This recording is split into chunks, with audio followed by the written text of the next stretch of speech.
So this is the grave of Eleanor Van Tassel. She died at 98 in 1861, just a couple of years after Washington Irving died. It says she was the adored daughter of patriot Jacob Van Tassel. Some say she was the model for Katrina Van Tassel in The Legend of Sleepy Hollow. Irving never acknowledged it, but he did write about her in Wolfert's Roost. In that story, Jacob was away from home when British soldiers raided his farm.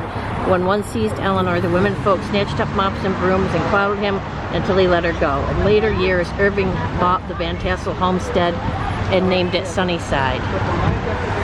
You know,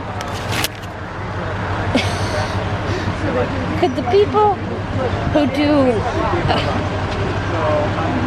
who narrate as you go through the house at Sunnyside tell you any of that? That would have been fascinating. I did not know that.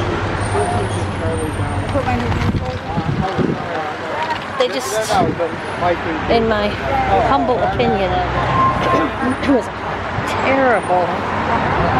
terrible lecture at Sunnyside, Washington Irving's house. It was just, the people were just not that knowledgeable, and they decided to talk about things that they shouldn't have been talking about. That, I mean, weren't that interesting. I mean, the fact that Charles Dickens came here to visit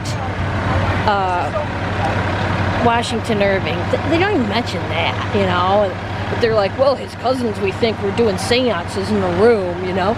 God forbid they might say he was, you know, a devout member of the local Episcopal Church. Yeah, I don't want to say that. I want to make it all seem like the occult. Well, that's great. So, and then, I mean, there's the cemetery again. And, I mean, coming from a church who has a gay rights flag out front, I mean, can you imagine these people would be turned over in the graves if they thought, you know, society, the churches were supporting and glamorizing men sodomizing each other as something great and wonderful. I mean, just disgusting how much the world has changed.